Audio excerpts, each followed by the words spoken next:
TV સૌપ્રથમ વાત કરીએ મહત્વના સમાચારની તો હાલમાં એક મહત્વના સમાચાર મળી રહ્યા છે તેના ઉપર નજર કરીએ। સુરતના ભેસ્તાન વિસ્તારમાં રાહદારીને મારીને લૂંટવાની ઘટના બની છે।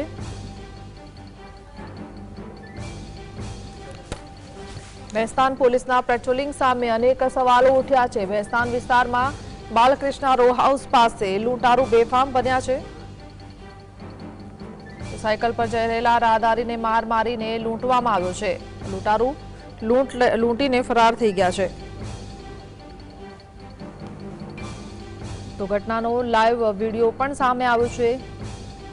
સ્થાનિક ભેસ્તાન પોલીસના પેટ્રોલિંગ સામે સવાલ ઉભા થયા છે।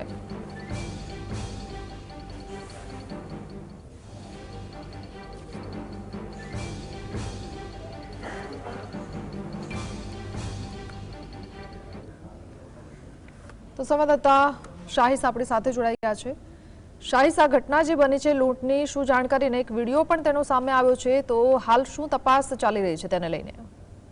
બિલકુલ ચોક્કસપણે જે રીતના રક્ષાબંધનના તહેવારને ધ્યાનમાં રાખી સુરત પોલીસ દ્વારા પેટ્રોલિંગ કરવામાં આવી રહ્યો છે, કોમ્બિંગ કરવામાં આવી રહ્યું છે, પરંતુ જે રીતના ભેસ્તાન વિસ્તારમાં આવેલા બાલકૃષ્ણ રો હાઉસની બહાર જે રીતના એક રાહદારી સાયકલ લઈને જઈ રહ્યો હતો અને તે દરમિયાન 2 જેટલા લૂંટારૂ આવી રહ્યા છે અને તેમને લૂંટીને મોબાઈલ લઈ જતા નજરે પડી રહ્યા છે। તેમને મારવામાં આવી રહ્યો છે।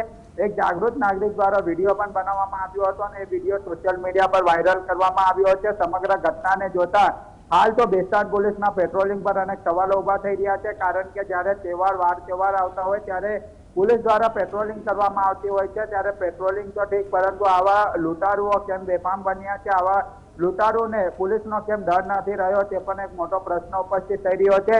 રાહદારીઓ જે સાયકલ લઈને જઈ રહ્યો છે અને 2 જેટલા લૂંટારૂ આવી રહ્યા છે અને ચાકુ બતાવી લૂંટ કરી રહ્યા છે અને મોબાઈલ સ્નેચિંગ કરી ત્યાંથી ફરાર થઈ જતા નજરે પડી રહ્યા છે। એટલે બિંદાસપણે આ લૂંટની જે ઘટના કહી શકાય, કારણ કે લાઈવ વિડીયો સામે આવ્યો છે, લાઈવ વિડીયોની અંદર દેખાઈ રહ્યું છે। એટલે ચોક્કસપણે કહી શકાય કે તહેવારોની સામે શહેરની અંદર કાયદો વ્યવસ્થાની સ્થિતિ પણ ગતડી રહી છે અને સાથે સાથે ભેસ્તાન પોલીસના પેટ્રોલિંગ પર પણ સવાલો ઉભા થઈ રહ્યા છે, કારણ કે જો રાત્રિ દરમિયાન રાહદારી એમના કામ ધંધે અર્થે જતો હોય અથવા તો ઘરે જતો હોય ત્યારે આવા લૂંટારુઓ તેમને અટકાવવામાં આવતા હોય છે અને લૂંટારુઓ દ્વારા તેમને લૂંટી લેવામાં આવતો હોય છે। એટલે આ ઘટના ખૂબ જ ગંભીર છે।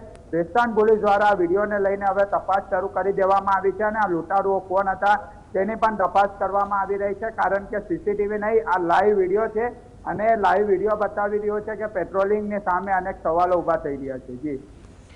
જી, આ વિડીયો જે સામે આવ્યો છે શાહીસ, એને લઈને તપાસમાં શું ચાલી રહ્યું છે અત્યારે? ચોક્કસપણે જે વિડીયો સામે આવી રહ્યો છે ત્યારે ભેસ્તાન પોલીસના અધિકારીઓ હવે તપાસ કરવામાં આવી રહી છે અને વિડીયોને લઈને લૂંટારુઓ સુધી હવે પહોંચવાની તપાસ જે છે તે શરૂ કરી દેવામાં આવી છે। એટલે ચોક્કસપણે કહી શકાય કે વિડીયો જે રીતના સામે આવતાની સાથે જ અત્યારે પોલીસે તપાસના ધમધમાટ શરૂ કરવામાં આવ્યા છે। 2 જેટલા લૂંટારુઓ દેખાઈ રહ્યા છે। સાયકલ વાળાને જે ઉભા રાખવામાં આવી રહ્યો છે અને મોબાઈલ લૂંટીને ફરાર થઈ રહ્યા છે। એટલે અલગ અલગ રૂટના સીસીટીવી ચકાસવામાં આવી રહ્યા છે અને આ લૂંટારુઓ સુધી પહોંચવા માટેની તજવીજ જે છે તે ભેસ્તાન પોલીસ દ્વારા હાથ ધરવામાં આવી છે। એટલે ક્રિષ્ના ચોક્કસપણે કહી શકાય જે રીતે એના ચોક્કસપણે કહી શકાય કે જે રીતના અત્યારે સ્થિતિ જોવા મળી રહી છે સુરત શહેરની અંદર, હત્યા હોય, લૂંટ હોય કે પછી અલગ અલગ જે બનાવો સામે આવી રહ્યા છે તે હવે સામાન્ય બની ગયા હોય તેવું ચોક્કસપણે દેખાઈ રહ્યું છે। એટલે હવે વિડીયોને લઈને પોલીસે તપાસ શરૂ કરી છે। આરોપી ક્યારે પકડાશે એ પણ એક મોટો પ્રશ્ન છે। જી શાહીસ, સમગ્ર જાણકારી સાથે જોડા